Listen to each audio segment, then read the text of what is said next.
여러분 안녕하십니까? 오늘은 우리 근대화 시기에 개항을 언제 했느냐 하는 문제를 가지고 여러분들하고 좀 고민을 좀 해보는 시간을 갖도록 하겠습니다. 지금까지 우리 통념상으로는 일본은 1854년에 페리 제독이 그 흑선을 몰고 와서 개항을 했고, 우리는 1876년에 강화도 조약을 체결을 해서 개항을 했다. 그러니 개항의 시기가 일본보다 조금 늦어서 우리가 일본에게 식민지가 됐다. 이렇게들 알고 있고, 또 학교에서도 그렇게 가르치고 있습니다. 그런데 역사를 조금 더 내면을 들여다보면 역사적 사실은 이런 부분하고는 조금 많이 다릅니다. 그래서 어느 정도나 다른지, 그리고 일본은 언제 개항을 했는지 하는 부분을 한번 들여다보도록 하겠습니다. 일본이 개항을 최초로 한 것은 우리가 알고 있는 대로 1854년에 미국의 페리 제독이 흑선을 몰고 온 그 시기가 아니고, 그로부터 한참 더 앞으로 거슬러 올라갑니다. 1543년, 그러니까 임진왜란이 일어나기 약 50년 전에 일본의 가고시마의 최남단에 다네가시마라는 섬이 있습니다. 혹시 가고시마 가보신 분들 계신지 모르겠는데, 일본 최남단에 화산이 막 연기를 뿜는 그런 도시가 있습니다. 거기서 배를 타고 남쪽으로 한 2시간 정도 내려가면은 다네가시마라는 섬이 있는데, 이 섬에 일본의 우주발사기지가 있습니다. 바로 이 다네가시마라는 섬에 1543년에 포르투갈 선박이 물건을 가득 싣고 도착을 했습니다. 그 배에는 여러 가지 물건이 실려 있었는데, 이때 다네가시마를 다스리는 영주가 15살 먹은 영주였습니다. 이 영주가 다른 물건에는 별로 관심을 안 가지고, 이 사람들이 가지고 온 무슨 이상한 막대기 같은 게 있는데, 그 막대기를 애지중지하는 걸 보고 그게 뭐냐 이렇게 물어보니까 이게 바로 화승총이라는 거다. 근데 그게 뭐 하는 거냐 그랬더니 시범을 보였습니다.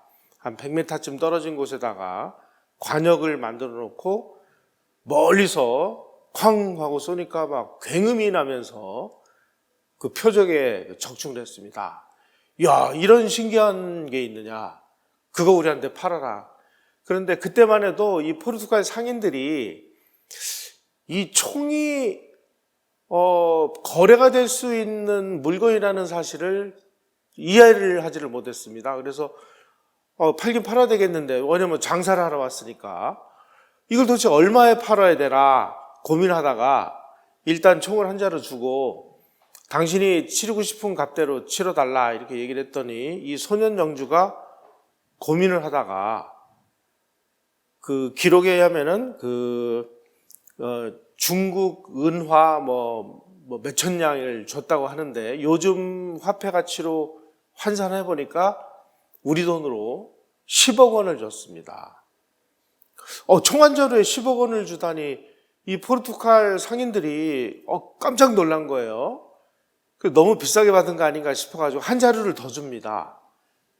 그래가지고 2자루에 10억 원을 샀으니까 한 자루당 5억 원을 주고 이 총을 산 거예요. 이 영주가 이 새로운 무기를 거기에 있는 그 도검 제작자에게 앞으로 칼 만들지 말고 이걸 똑같이 만들어라 이렇게 주니까, 이 도검을 만드는 사람이 이거를 똑같이 이제 깎아가지고 만들었는데, 만드는 과정에서 여러 가지 기술이 부족해가지고, 특히 총신에다가 나사를 이렇게 만들어서 고정시키는 이런 기술이 없어가지고 아주 애를 먹었습니다. 그때 이 포르투갈 상인 중에 한 사람이 당신 딸을 나에게 시집을 보내주면 내가 이 기술을 가르쳐 주겠다. 그래서 아버지가 그 기술을 얻기 위해서 자기 딸을 포르투갈 상인한테 시집을 보내요. 그 여성 이름이 와카사라는 이름인데, 지금 다네가시마에 가면은 그 와카사라는 여성의 동상이 서 있습니다. 기록으로 보면은 일본 최초로 국제 결혼한 여성, 이렇게 돼 있습니다. 그래서 이 기술을 전수를 받아서 조총을 국산화를 하기 시작을 했습니다. 1543년에. 자, 이렇게 해서 포르투갈 상인이 일본으로 가서 엄청난 돈을 벌었다라는 사실이 알려지면서 그에서부터 포르투갈 선박이 일본으로 밀려 들어오기 시작했습니다. 사실상 일본은 이해에 개방을 한 셈입니다. 그래서 일본에서 그 총을 만들어 가지고, 원래 이름은 그 철포라는 건데, 이 철포가 날아다니는 새도 맞춘다고 그래가지고 이름을 조총이라고 불렀습니다. 그래서 이 조총을 막 만들기 시작을 해서 불과 20-30년도 안 돼가지고 이 철포의 원 생산국은 유럽인데, 유럽 대륙 전역에 있는 철포보다 일본에서 철포가 더 많이 생산됐다는 사실입니다. 바로 그 철포를 가지고 1592년에 일본군이 조선을 쳐들어온 것이 임진왜란입니다. 임진왜란 때 일본군은 조총으로 무장을 하고 갔고, 우리 조선군은 칼하고 활로 싸웠습니다.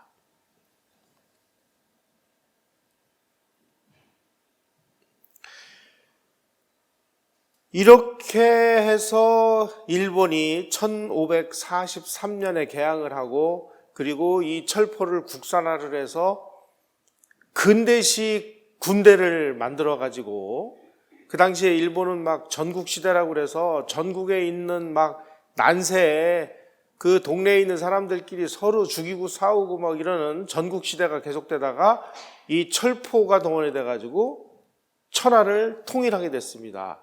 천하를 통일한 사람이 누구냐?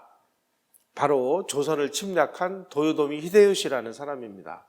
나중에 알고 보니까 이 도요토미 히데요시는 철포 만드는 그 일을 관장을 하던 지휘관이었습니다. 그러니까 철포의 중요성을 알았던 것이죠. 자, 이 도요토미 히데요시가 일본을 천하 통일한 다음에 조선에다가 이 철포를 2자루 선물을 합니다. 그런데 조선에서 이 철포를 받고, 야, 이게 뭐냐? 보니까 뭐 소리만 요란하고 이거 뭐 별 볼 일 없는 것 같거든요. 그러니까 이 철포를 그냥 창고에다가 처박아 두고 까맣게 잊었습니다. 그런데 이제 일본이 막 쳐들어올 조짐이 보이고 그러니까 유성룡이라는 사람이, 이게 징비록에 나오는 내용입니다. 유성룡이라는 사람이, 아니 그 당시에 일본에서 우리에게 철포를 2자루 선물했는데 그거 어떻게 됐어? 그랬더니 그까짓 거 아무 필요가 없다고.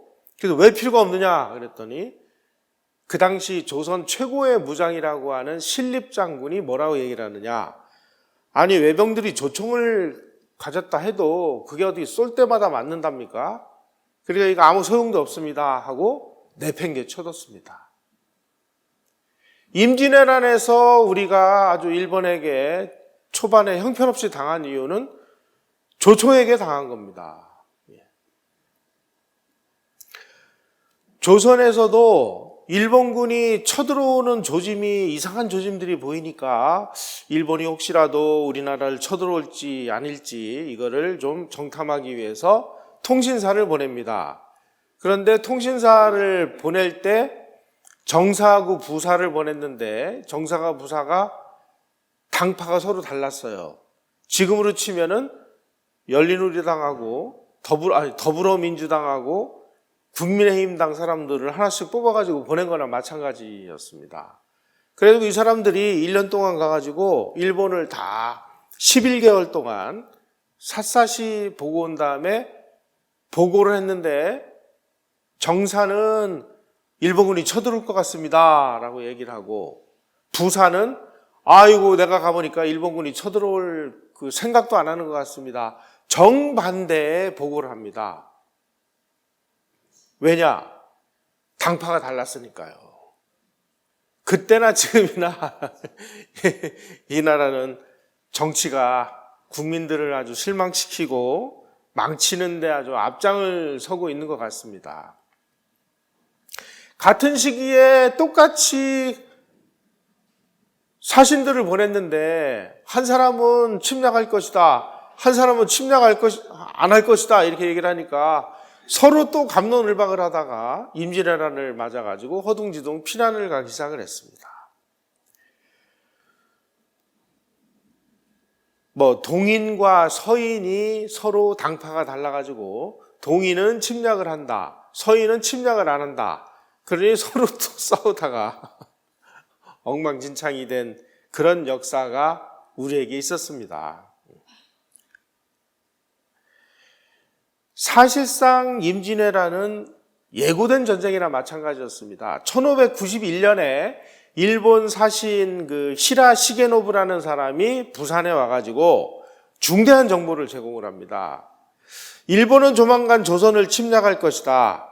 우리가 일부러 와서 알리는 것이니 잘 대처해달라 이렇게 얘기를 했습니다. 왜냐하면 그 당시에 일본에서도 도요토미 히데요시라는 사람이 천하를 통일하고 있었습니다마는 조선을 쳐들어가는 전쟁을 하기는 자기네들도 부담스러웠기 때문에 어떻게 하든지 일본도 전쟁을 막으려고 그렇게 노력을 했었습니다. 그런데 이러한 정보를 알려줬음에도 불구하고 조선에서는 어떠한 준비도 안 한 거예요. 안 하고 있는 사이에 부산에 가면은 그 당시 일본인들이 집단으로 거주하는 외관이라는 곳이 있었습니다. 지금으로 치면은 부산에 가면은 남포동이라고 있죠. 남포동하고 용두산공원 일대 전부가 일본 사람들이 거주하는 거주지였습니다. 그 거주지에서 소리 소문도 없이 일본 사람들이 한 명씩 두 명씩 빠져나가가지고 외관이 텅 비었습니다. 다시 말씀드리면 임진왜란도 얼마든지 예방할 수 있었던 전쟁인데 우리는 전혀 예방을 못하고 그냥 무방비 상태로 당한 것이죠. 임진왜란만 그런 것이 아닙니다. 병자호란 때도 마찬가지였습니다. 병자호란은 청나라가 조선을 쳐들어온 전쟁인데 역사 기록을 읽어보면 사실상 병자호란은 조선이 도발한 전쟁입니다. 1653년에 청나라의 누르하치의 아들인 홍타이지라는 사람이 아버지가 죽은 다음에 자기가 이제 황제에 오르게 됐습니다. 그래서 내가 이제 즉위식을 하니 조선에서도 사신이 와서 참여를 하라. 그러니까 조선에서도 사신을 보냅니다. 이름도 나옵니다. 나덕헌하고 이확이라는 사람입니다. 이 사람이 홍타이지가 이제 청태종으로 황제 즉위식을 거행을 하니까 와서 당신들도 와서 이제 예를 표하라 그러니까 아니 오랑캐한테 우리가 어떻게 예를 표하느냐, 오랑캐가 황제에 오른다는데 우리는 그 황제를 인정할 수 없다 그러면서 끝끝내 저항을 하고 거부를 합니다. 그러니까 군대가 동원이 돼서 조선 사신들을 억지로 인사를 시키려고 했는데 그 자리에서 고래고래 악을 쓰고 그러는 바람에 이 청태종의 즉위식이 엉망진창이 돼버렸습니다. 이게 다 역사 기록에 나오는 얘기입니다. 그런데 거기서 그쳤으면 괜찮은데 이 청태종이 야 이제 앞으로 내가 황제에 올라가지고 앞으로는 조선하고 사이좋게 지내도록 하자, 황제 청태종 해가지고 국서를 줬는데 이 나덕헌과 이확이라는 사람이 아니 어떻게 이 오랑캐가 황제라고 이름을 쓸 수 있단 말이냐, 이런 더러운 이름이 붙어있는 이런 공문을 우리는 가져갈 수 없다 그래가지고 압록강 건너에 청나라 영빈관이 있는데 그 영빈관 쓰레기통에다가 이 황제의 국서를 내팽개치고 그냥 와버렸습니다. 이걸 보고 청나라가 뚜껑이 열려가지고 침략을 한 것이 병자호란이에요. 학교에서는 이런 거 잘 안 가르칩니다. 왜 안 가르치는지 모르겠어요. 그래 놓고 병자호란에 뭐 침략을 당해가지고 뭐 저쩌고 뭐 인조가 남한산성으로 도망가가지고 뭐 항복을 하고 뭐 싸우고 뭐 이런 얘기들만 하고 피해의식만 강조를 해요.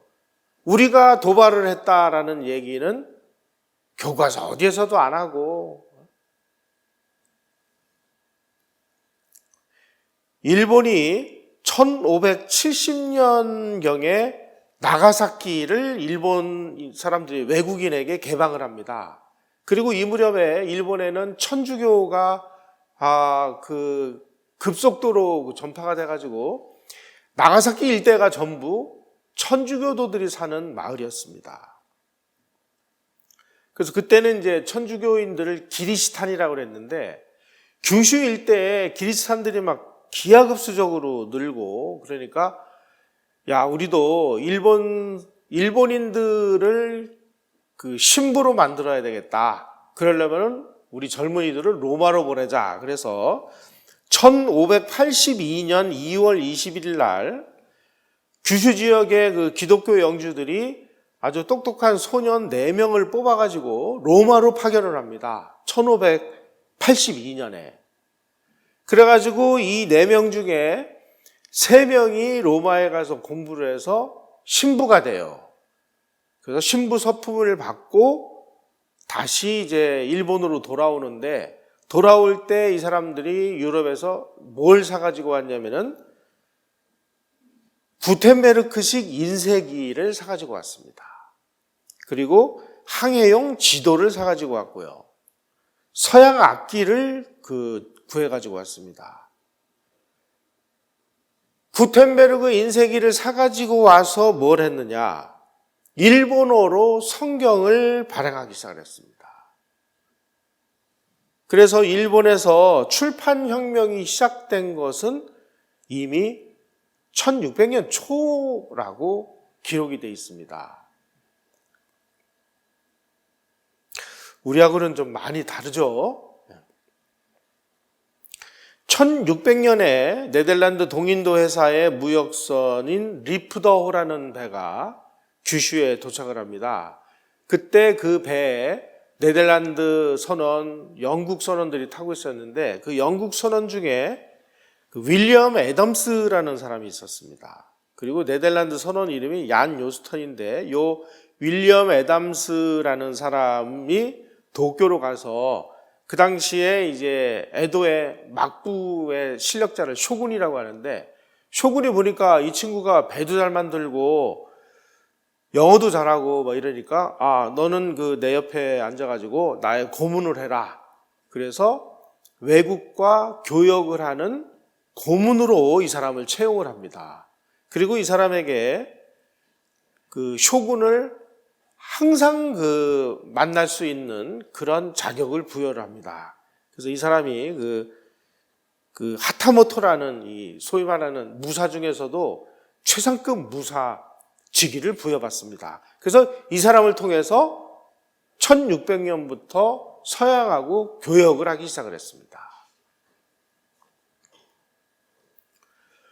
뭔가 외국하고 교역을 하려면 이 교역 수단, 다시 말씀드리면 이제 돈이 있어야 되는데, 그 당시에 국제적으로 국제교역을 할 때 통용되는 교역 수단은 은이었습니다.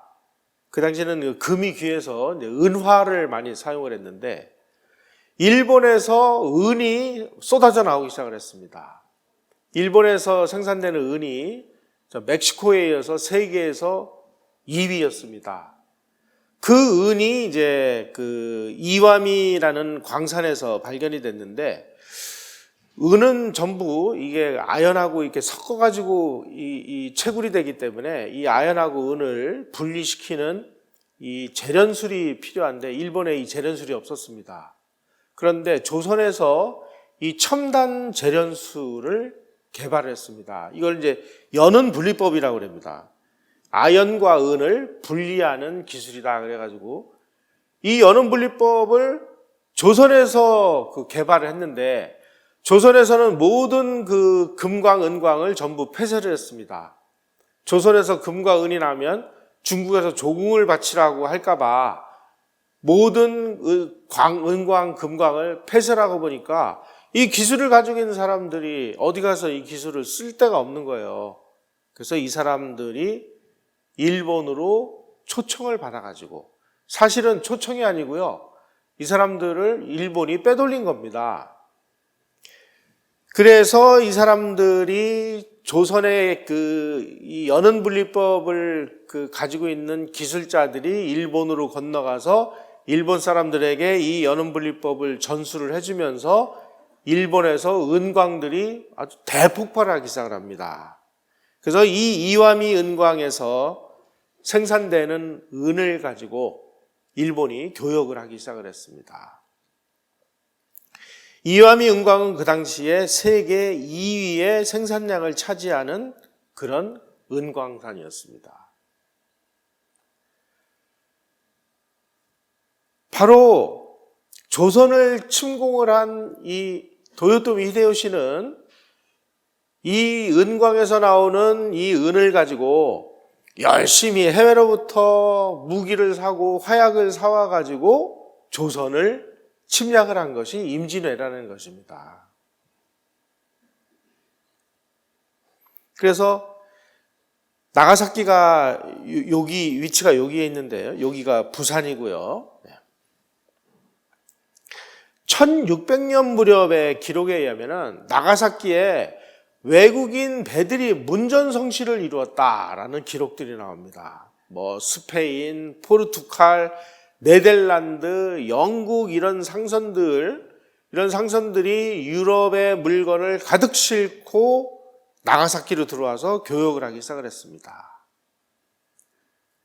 물건만 들어온 게 아닙니다. 서양 서적이 들어오면서 이 서양 서적을 일본말로 번역을 하는 사람들을 기르기 위해서 학교를 만들어가지고 이 번역관들을 양성을 하기 시작을 했습니다. 그래서 외국에서 서양에서 들어온 그런 여러 가지 기술 서적들을 일본어로 번역을 해서 일본 사람들에게 공급을 합니다. 구텐베르크 인쇄기를 가지고.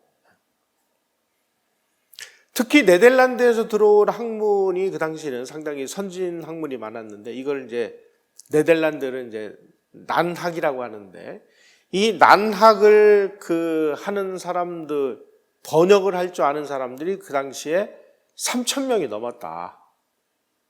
그래서 18세기에 가면은 서양 의사가 15,000명이나 되는 나라가 일본이었습니다.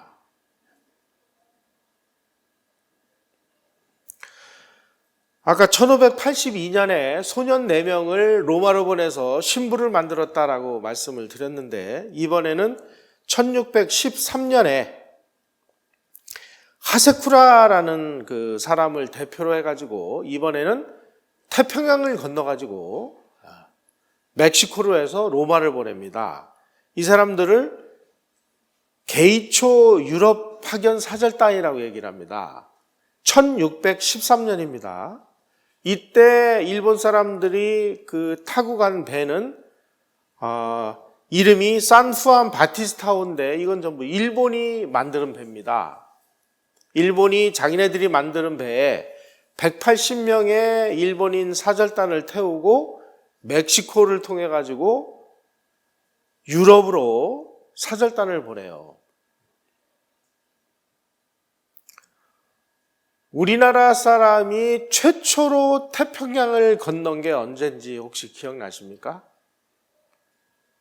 우리는 거의 1949년도인가에 태평양을 건넙니다. 일본 사람들은 우리보다 300년 앞서서 태평양을 건넜습니다.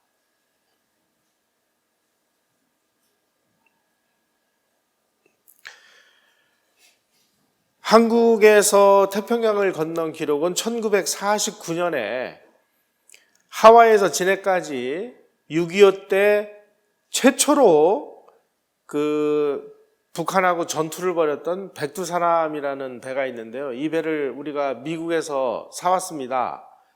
이거는 원래 군함으로 만들어진 배가 아니고요. 해양대학교에서 실습선으로 쓰던 배인데 거기에다가 한국이 이제 해군은 만들었는데 군함이 없으니까 일본이 우리가 쓰던 배에다가 대포를 달아줄 테니까 이걸 갖다가 써라 그래가지고 그것도 공짜로 준 게 아니고요. 비싼 돈을 주고 우리가 사옵니다. 그래서 하와이에서 대포를 달아가지고 그 배를 끌고 온 바위꾸라는 선장에 의해서 1949년에야 한국인이 태평양을 건너옵니다. 300년 뒤진 겁니다. 300년.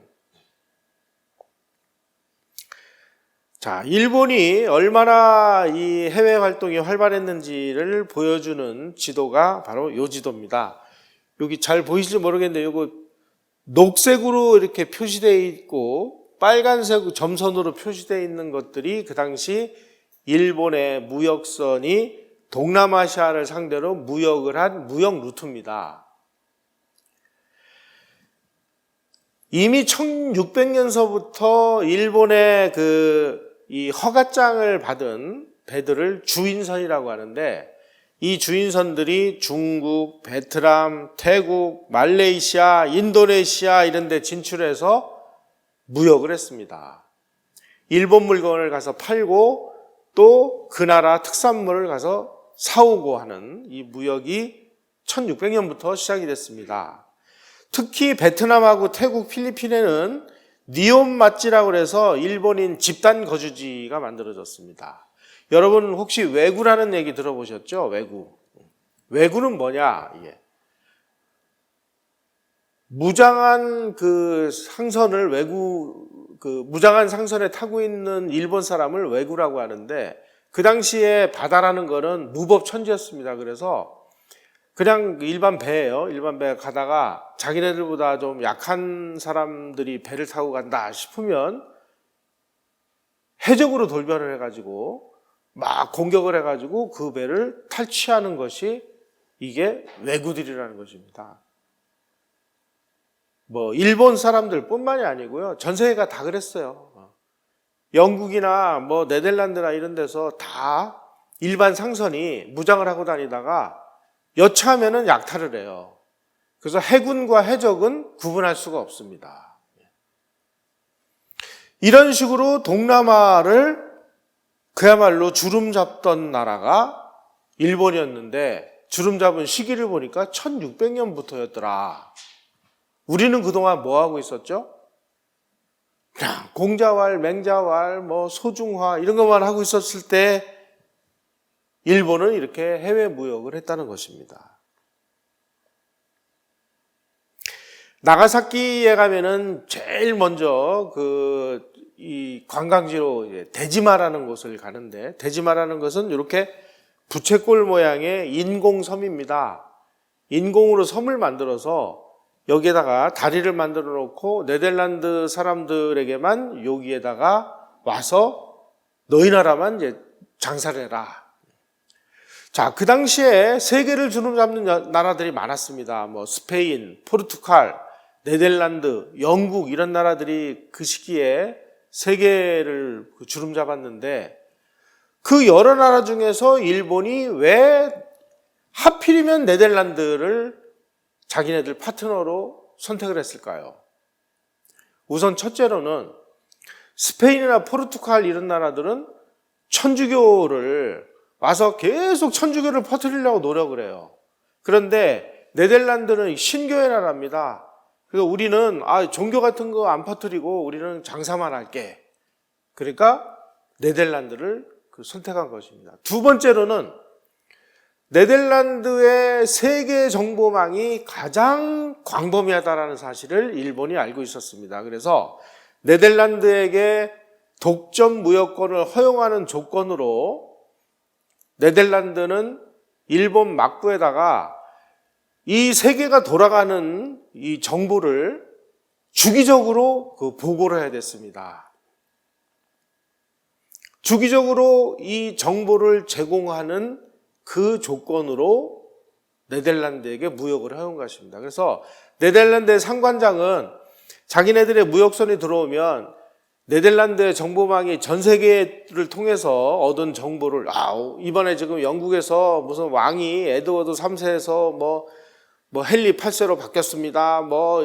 지금 유럽에 어떤 사람이 무슨 대포를 만들어 가지고 팔러 다니고 있습니다. 이런 정보들을 전부 적어 가지고 일본의 막부에다 제공을 합니다. 그 제공하는 그 서류를 풍설서라고 그랬습니다. 그런데 이 풍설서보다 더 중요한 그 소식들이 막 필요하다 그러면은 별단 풍설서라고 그래서 긴급 보고 형식으로 계속 보고를 받았습니다. 그러니까 막부는 그냥 동경에 앉아가지고 전 세계가 돌아가는 뉴스를 네덜란드를 통해서 전부 입수를 할 수 있었습니다. 심지어 페리 제독이 일본을 개항시키기 위해서 지금 미국의 무슨 항구를 떠나가지고 어디를 거쳐서 지금 일본으로 오고 있다라는 소식까지도 네덜란드의 풍설서를 통해서 정확하게 알고 있었습니다. 일본은 정말 무서운 나라입니다. 또 이 네덜란드를 통해서 수많은 이 서양 과학기술 서적, 의학 서적 이런 거를 받아다가 전부 번역을 했습니다. 특히 의학 서적 같은 거.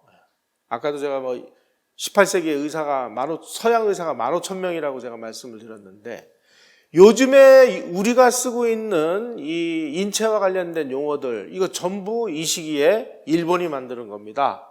예를 들면 혈관, 뇌, 피부, 근육, 심장 이런 거 다 일본이 만든 거예요. 일본이 만드는 걸 우리는 가져다가 쓰고 있는 겁니다. 지금 그것뿐만이 아니고요. 우리가 쓰고 있는 지금 여러 가지 법률 용어, 일상 용어들 중에 얼마나 많은 일본 말이 있는지 여러분들 아십니까? 우리는 다 토착 외구들이에요. 이런 말 쓰면. 예를 들면 철학, 민주주의, 공화제, 문화 이런 용어들 이게 다 누가 만드는 거예요? 일본이 만드는 거예요. 우리는 일본에게 그만한 그 신세를 지고 있음에도 불구하고 그냥 일본만 보면 막 광분을 하죠. 이거 뭐가 좀 크게 잘못되어 있는 것 같습니다. 아니 문명이 앞선 사람들이 만들어준 걸 그 다음 사람들이 받아서 쓰는 거는 인류사에서 자연스러운 현상이거든요. 근데 왜 이렇게 일본에게 적대감을 가지고 있느냐? 이 주자성리학자들이 보기에 자기네들은 중국의 문명을 받아들여서 중화를 선택하고 있는 문명국인데 이 쪽발이 외놈들은 중화의 은혜를 입지 않은 그냥 야만인이라고 무시를 했는데 그 무시를 한 그러한 사고방식이 지금도 고스란히 이 운동권 사람들의 머릿속에 들어와 박혀 있기 때문이다. 다시 말씀드리면 오늘날 주체사상을 숙무하는 이 주사파 운동권들은 주자성리학자들의 완벽한 후예들이다 하는 논문과 책들이 최근 들어서 쏟아져 나오고 있어요. 막부의 수도인 에도는 요즘으로 치면 도쿄입니다. 동경이 18세기에 인구 100만을 돌파를 했고요. 그때 상수도, 하수도를 다 만들어서 문화적으로 살고 있었습니다. 특히 일본은 제가 아까 말씀드린 대로 1582년에 일본 소련들을 신부로 만들겠다고 4명을 보냈는데 보낸 그 친구들이 귀국을 하면서 가져온 이 구텐베르그 이 인쇄기로 이 출판 혁명이 일어나가지고 1700년대 초에 에도의 서점이 660곳이 있었다. 이동도서관, 출판업자, 6천 명이 도서를 발간하고 유통을 했다. 예. 이렇게 출판업을 통해서 유럽에서 수입된 이 서양의 서적들, 기술서적, 의학서적, 법률서적들을 재빨리 일본말로 번역을 해서 싼 값에 책을 만들어가지고 대중들에게 보급을 함으로써 일본에서 소위 말하는 지식혁명이 폭발하기 시작을 했습니다. 이미 17세기부터.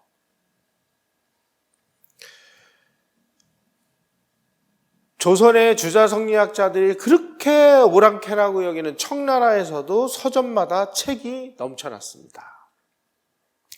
1719년에 제9차 조선통신사로 일본을 다녀온 신유한이라는 사람이 일본에 갔다 와가지고 자기가 그 일본을 견문한 기록을 남겼는데 그 기록 중에 이런 내용이 있습니다. 오사카에 가보니까 서적의 많음이 실로 천하장관이더라. 문명국 조선의 사신이 일본 오사카에 가보니까 천지가 다 책이더라. 그래가지고 충격을 받는 모습이 있습니다. 그래서 최근 들어서 그 조선통신사로 갔던 사람들이 그 기록을 남긴 게 있는데 그 기록을 모아가지고 번역을 한 책이 있습니다. 조선 선비들이 관찰한 일본이라는 책이 번역돼서 나왔어요. 이런 거 한번 들여다보시면 그 당시에 일본이 조선에 비해서 얼마나 선진국이었는지 아주 적나라하게 나와 있습니다. 중국에서 수입해온 책이 천여 종이고 민간에서 특이한 책과 각종 문집을 간행한 것이 조선의 100배가 넘는다라고 조선통신사가 일본을 다녀와서 기록을 하고 있습니다. 서점의 폭발은 중국도 비슷했습니다. 중국의 유리창이라고 하는 그 서점이 밀집한 곳이 있는데 조선 사시들은 거기 가서 책 사느라고 바빠요. 자, 그러면 조선은 그럼 왜 이 출판이나 이 지식이 이렇게 발달하지 않았느냐? 조선에서는 학문이라는 것은 양반들만이 하는 것을 원칙으로 했습니다. 괜히 이런 그 일반인들이 공부를 하면 양반들에게 이제 저항을 하죠. 그러니까 이것들이 공부를 못하도록 아예 한문을 그 공용어로 채택을 했습니다. 세종대왕이 한글을 만드는 게 뭐 1450 몇 년인가 뭐 1440 몇 년인가 뭐 이렇다는데 한글을 만들어 놓고도 그 쓰기 어렵고 배우기 힘든 한문을 우리 공용어로 채택을 했습니다. 그래서 19세기 말에 조선에 온 이 서양 선교사들이 한국에 와서 보니까 한국어는 없고 맨 중국어 책만 있더라. 한문 책만 있다는 얘기죠. 자, 이 한문이라는 게 얼마나 배우기가 어렵습니까? 몇 년 동안을 뭐 공자왈, 맹자왈, 뭐 하늘천 따지 뭐 이래가지고 몇 년을 공부를 해야 되고 또 특히나 심각했던 건 뭐냐? 조선에서는 이제 출판업을 하면은 그 정부에서 잡아다가 목을 칩니다. 어디 감히 싸가지 없이 그 책을 유통을 하느냐 그래가지고 그래서 몰래 유통을 시켜요. 그래가지고 책값이 얼마냐? 책값이 과거 시험을 보려면 뭐 노노맹자는 봐야 될 거 아니에요. 그런데 책 한 권에 요즘 우리 돈으로 환산하면 130만 원에서 180만 원입니다. 책값이. 그러니까 어지간한 부자가 아니면 책을 사서 볼 수가 없는 거예요. 자, 영조 시절인 1771년 7월 13일 기록에 의하면은 그 당시에 몰래 책을 그렇게 파는 사람들을 책회라고 그랬습니다. 이 책회라는 서적 판매상이 일망타진이 됐어요. 그래가지고 5명은 귀향을 보내고 2명은 저작거리에 나가서 목을 쳤습니다. 자식들이 이거 감히 싸가지 없이 책을 몰래 판다고 그래가지고.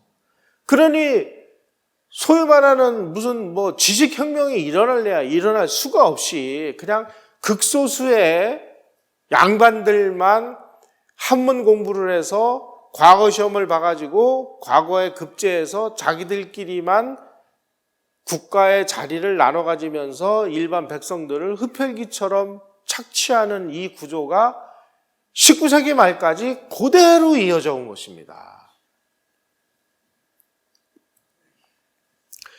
조선에서 서적은 고가 자치품이에요. 중종 시절에 아까 말씀드린 대로 그 130만에서 180만 원이고, 서적은 돈 없으면 도무지 책을 살 수가 없는 이런. 다시 말씀드리면 학문이라는 것은 아주 소수의 특권층 양반들만이 향유할 수 있는, 문자 생활이라는 것은 그야말로 전 국민 중에 2% 내지 3%에 불과한 양반들만이 하는, 나머지 97%, 98%의 일반 백성들은 문맹 상태로 방치시켜 놓고 아무런 교육도 시키지 않은 것이 조선이었다는 것입니다. 여러분, 우리는 지금도 뭘 얘기를 하면은 우리는 세계 최초로 금속활자를 발명을 한 문명국이다 이렇게 자랑들을 해요. 맞습니다. 금속활자를 우리가 세계에서 최초로 발명했습니다.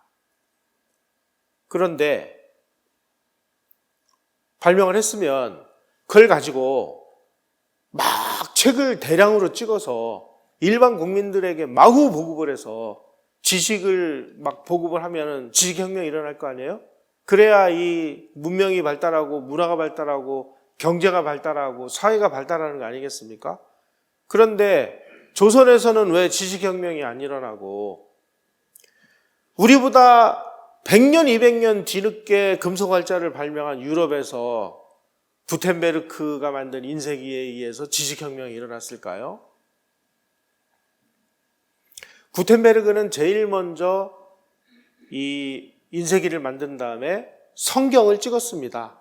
그것도 독일어로 된 성경을 찍었습니다. 그 당시에 성경은 캐토릭에서는 신부들만이 읽을 수 있어요. 라틴어로 되어 있기 때문에.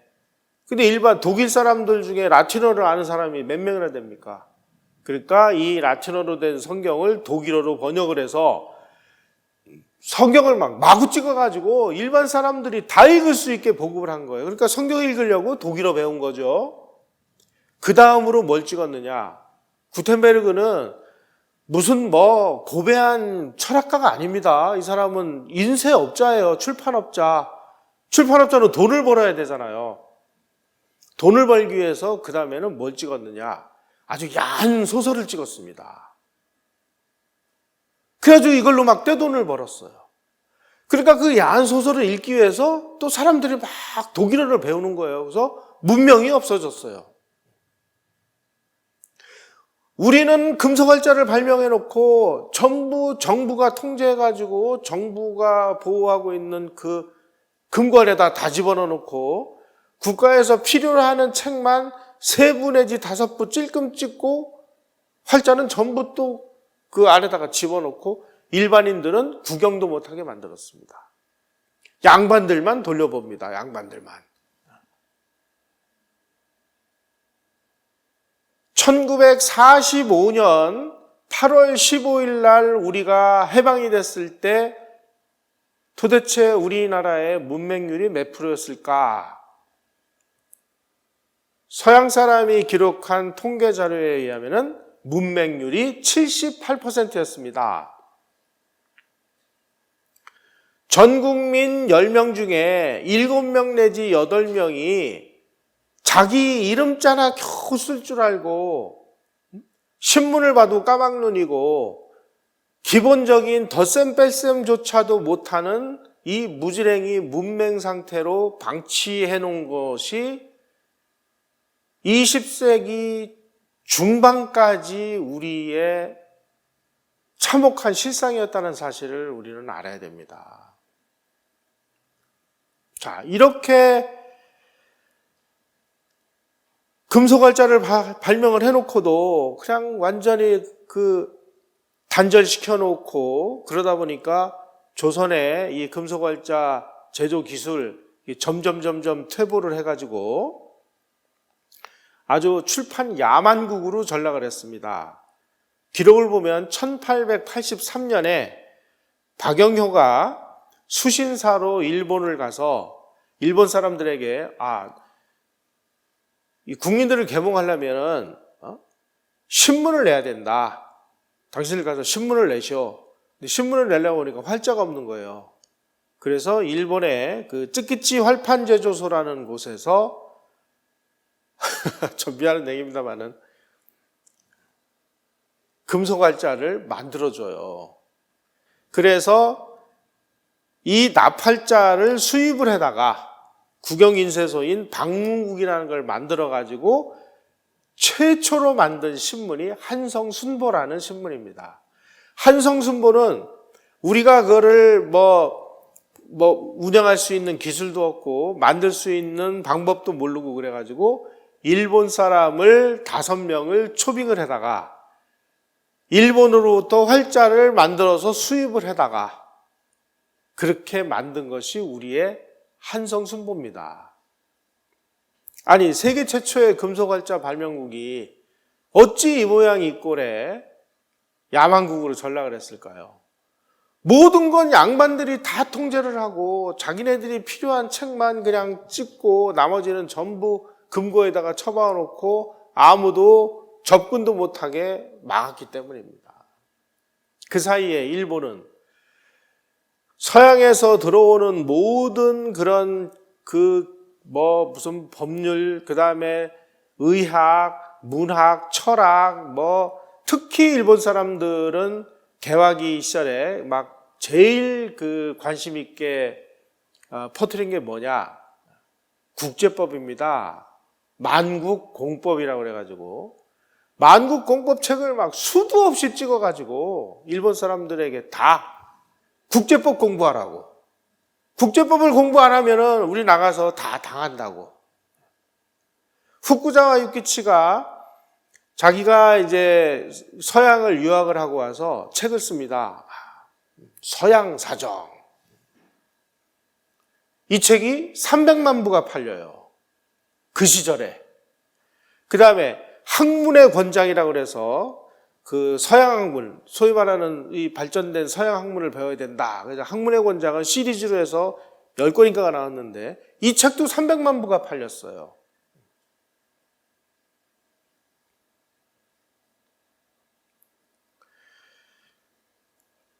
특히 일본이 개항을 하던 그 시기에 아주 특이한 유형의 인물이 등장을 합니다. 이 사람이 나베시마 나오마사라는 사람입니다. 이 사람은 지금으로 치면 후쿠오카에서 나가사키로 가는 곳 중간에 있는 그 지역에 있는 사람인데 이 양반은 진짜 의식이 세계로 다 열려있는 인물이었습니다. 그래가지고 외국의 문물을 받아들이고 일본이 서양의 침략으로부터 일본을 방어를 하려면 뭐 해야 되느냐? 무기를 만들어야 되겠다. 서양 학문을 배워야 된다. 그 서양 학문을 배우기 위해서 고독관이라는 교육기관을 설립을 하고 거기에 자기 동네에 있는 모든 엘리트 청년들을 다 집어넣어가지고 공부를 시킵니다. 여기는 이제 사가번이라고 하는데 특히 이 사람은 또 그 시절에 이 천연두가 굉장히 무서운 병이었습니다. 이 병은 걸리면 치사율도 높을 뿐더러 이렇게 한번 걸리면 얼굴에 막 곰보가 생겨가지고 아주 치료가 돼도 아주 흉한 그런 아주 굉장히 심각한 병이었는데 이거를 예방하기 위해서 종두법을 들여왔는데 이게 아무도 무서우니까 아무도 시술을 안 하는 거예요. 그러니까 자기 장남 데려다가 장남에게 종두법을 제일 먼저 시행을 합니다. 그래서 종두법의 효시입니다, 이 사람이. 그 종두법을 우리나라 사람 지석영이 가서 배워가지고 우리나라에다가 시행을 했어요. 이 양반은 화술방 연구소, 정연방 이화학연구소 이런 걸 설치해가지고 증기기관을 일본에서 만들기 시작을 했습니다. 그리고 화약, 전신기 이런 거를 이제 연구 개발을 했어요. 그리고 대포를 일본에서 사다가 대포를 막 분해해서 이거랑 똑같이 만들어요. 그런데 이 증기기관이라든지 이런 무기, 대포 이런 걸 만들려면 철이 필요하잖아요. 그 철을 생산을 하려면은 제철소를 만들어야 되는데 이 제철소를 만들기 시작을 합니다. 요게 이제 그 제철소입니다. 이 사람이 만든 제철소를 누가 만드느냐? 조선에서 건너간 도공들이 가지고 있는 가마 기술이, 이거 보니까 가마 기술이 가마가 뭐 1300도, 1400도 막 이렇게 되니까 요 기술만 있으면 철도 녹일 수가 있거든요. 그러니까 조선 도공들을 전부 모셔다가 이 가마 기술로 제철소를 만들어요. 이걸 이제 반사로라고 그러는데 이게 세계 문화유산으로 등재가 됐습니다. 이게. 이 반사로에서 만드는 이 철로 대포도 만들고 증기관도 만들고 총도 만들고 그렇습니다. 그럼 일본의 근대화는 누가 한 거예요? 조선 도공의 기술이 일본의 근대화를 만든 것입니다. 이 도공들은 어떻게 됐느냐?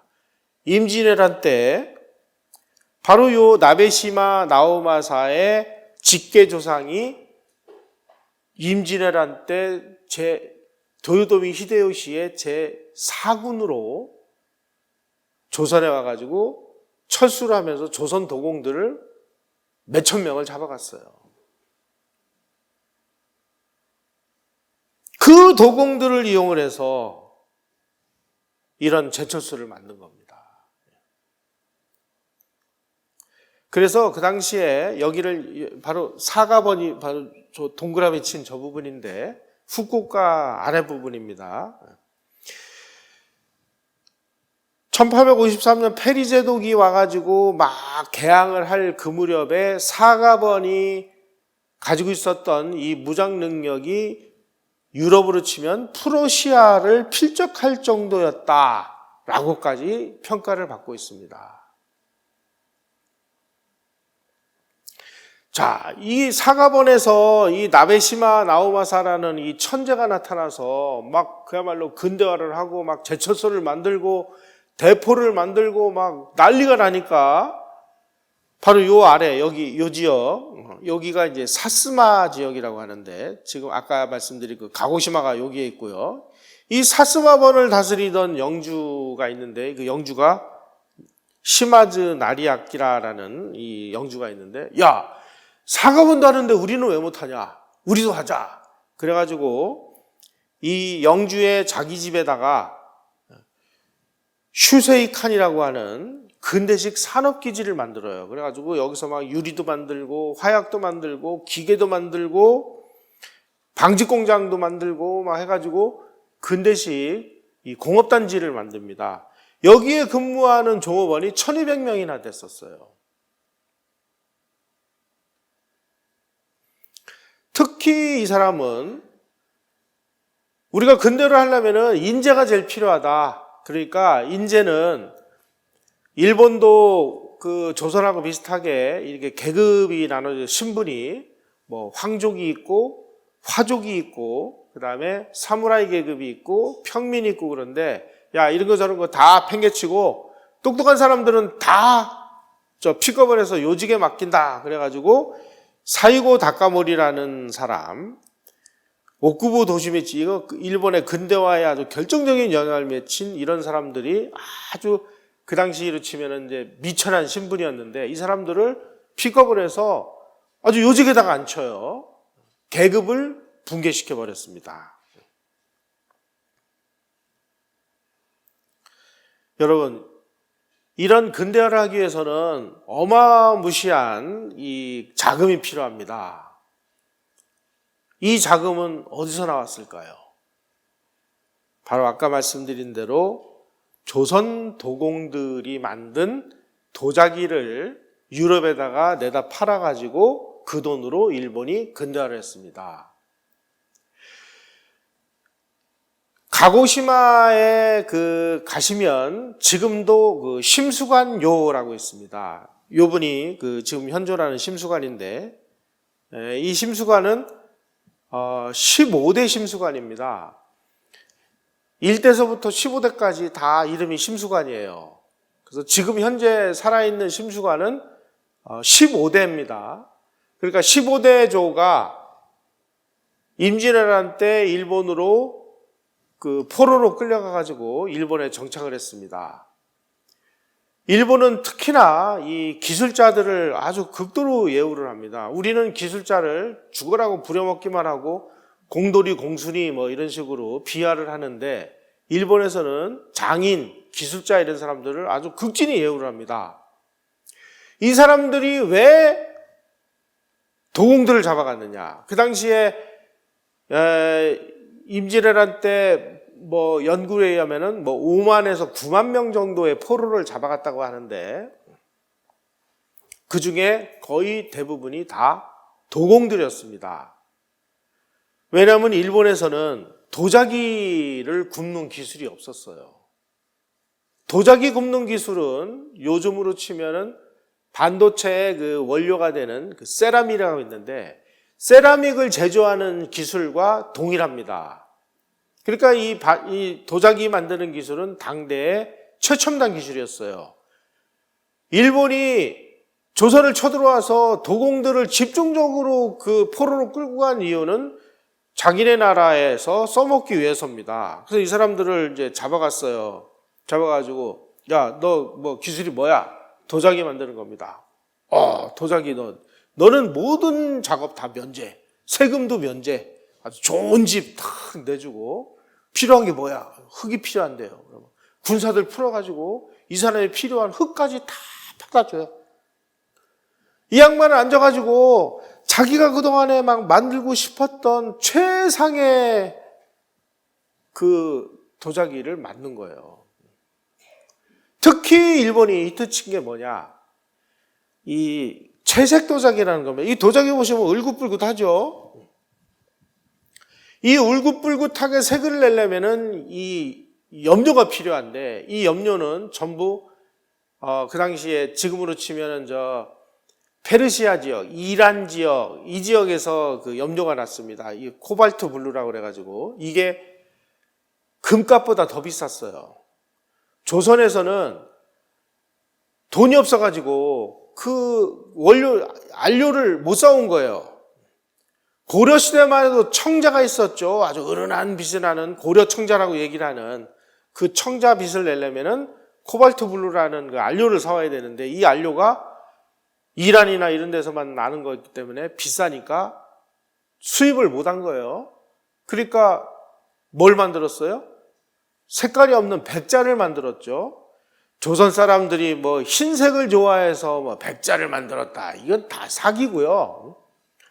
한마디로 안료 살 돈이 없어서, 나중에는 이제 하다 안 되니까 도자기를 만들어 놓고 철분을 칠합니다. 철분을 칠한 다음에 그걸 이렇게 벗겨내요. 철분을 칠해가지고 이거를 도자기에다 구우면은 이게 갈색이 나요. 이게. 그래서 이거는 분청사기라고 그래요. 그래서 조선 시대에는 초기에는 백자를 만들다가 후기로 가면은 분청사기를 만들어가지고 그 정도인데, 일본에서 이런 울긋불긋한 채색 도자기를 만들었습니다. 기록에 의하면은 나가사키에 온 중국 상인에게 억만금을 주고 안료를 샀다. 사서 해봤는데 색깔이 안 나오는 거예요.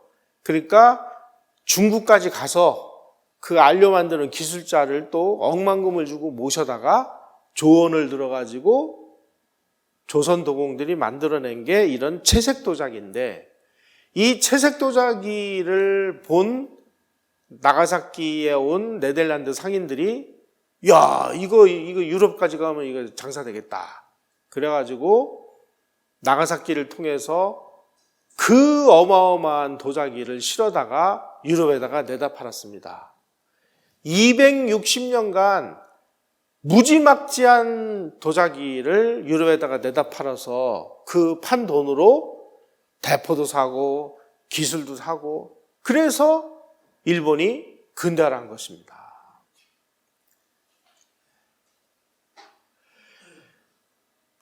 유럽에서 만국박람회가 열리면은 베스트 상품이 뽑히는데 3년 연속으로 일본의 채색 도자기가 다 세계를 휩쓸어요.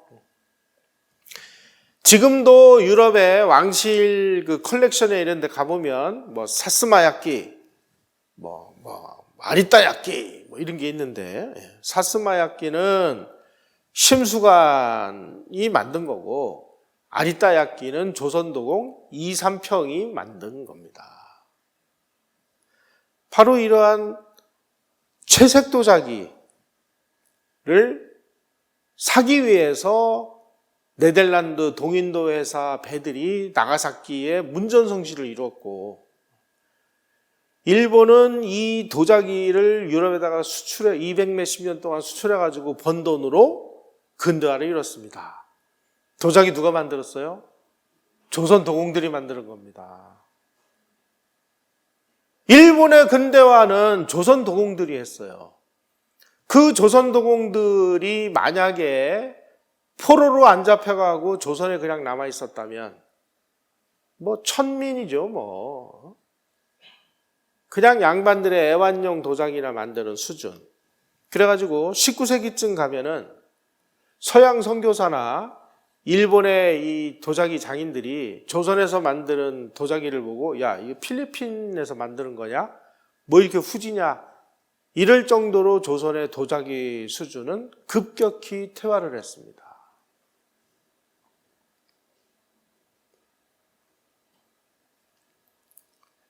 요분이 이삼평이라는 사람입니다. 아리따라는 지역에 가면 이렇게 산이 있는데 그 산 중턱에 이분을 기리는 신사가 만들어져 있어요.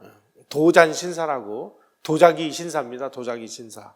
거기에 이분이 모셔져 있고, 거기서 한 10분 정도 올라가면 산 정상에 도조 이삼평비라고 이렇게 써 있습니다.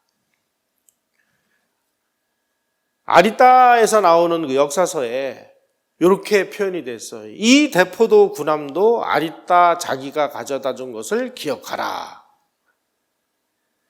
바로 이 이삼평 기념비의 앞면에 뭐라고 써 있느냐? 일본의 보물을 만든다라고 써 있고, 요 뒷면에는 뭐라고 써 있느냐?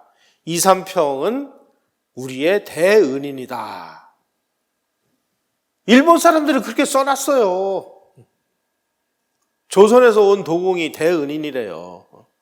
이 대포와 이 군함, 이거 다 이삼평이가 가져온 것이다. 이렇게 써놨습니다.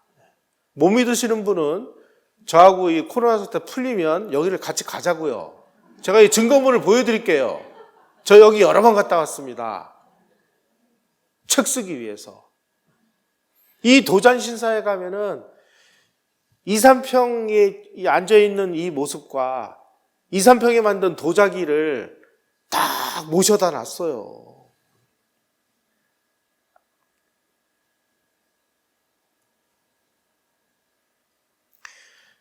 일본이 이렇게 조선 도자기를 열심히 팔아가지고 돈을 벌고 있을 그 무렵에 1795년 8월 6일 정조실록에는 뭐라고 돼 있느냐? 도자기 굽는 분원에서, 아니 저 도자기 만드는 저 장인 놈들이 자꾸만 기묘하게 기교를 부려서 제작한 것들이 좀 있습니다. 그러니까 정조가 뭐라고 어명을 내리느냐? 쓸데없고 기묘하지 않은 거는 일체 만들지 못하도록 하라, 이렇게 어명을 내려요. 그래가지고 뭐 이상한 그 모양을 만들고, 그러니까 이제 도자기 만드는 장인들은 자기 나름의 뭔가의 그 창의성을 가지고 만들었는데, 이게 쓸데없는 거라고 그래가지고 죽도록 곤장 맞고 다 폐기 처분하고, 이때서부터 조선의 도자기 산업은 완전 초토화가 되기 시작을 했습니다. 그래서 19세기에는 조선의 도자기 기술이 필리핀 수준으로 퇴화를 했다.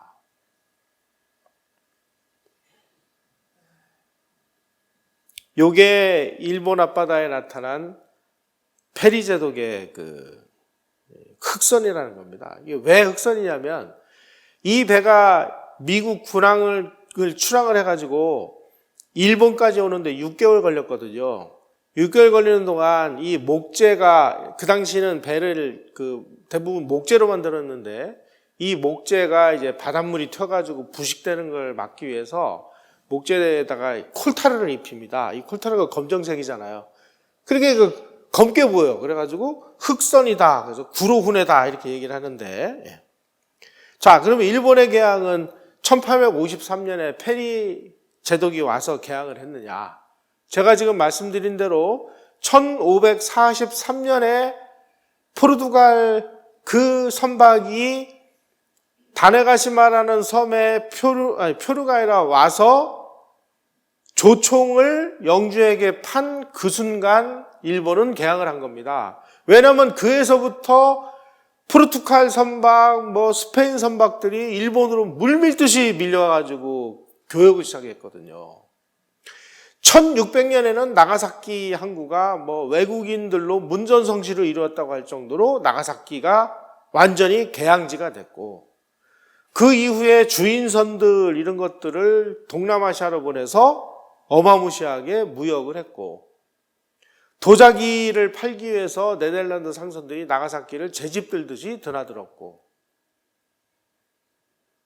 조선 도공이 만든 채색 도자기를 가지고 유럽으로 수출을 해서 그야말로 떼돈을 벌어가지고 일본은 이미 오래전부터, 우리가 상상하기도 전부터 서양하고 개항을 했다. 그래서 18세기 이 무렵에 서양 의사가 15,000명이나 된다.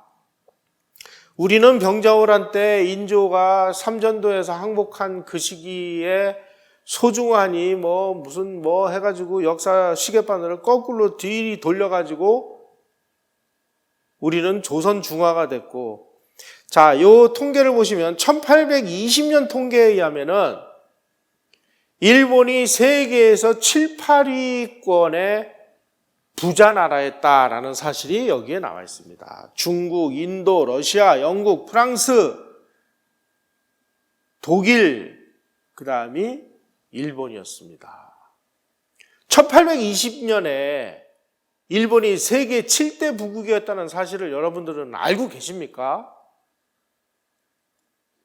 이미 17세기, 18세기에 책을 판매하는 서점이 도쿄에 660개가 만들어졌다는 사실을 여러분은 아십니까? 우리는 1894년까지 서울에 책방이 하나도 없는 나라였어요.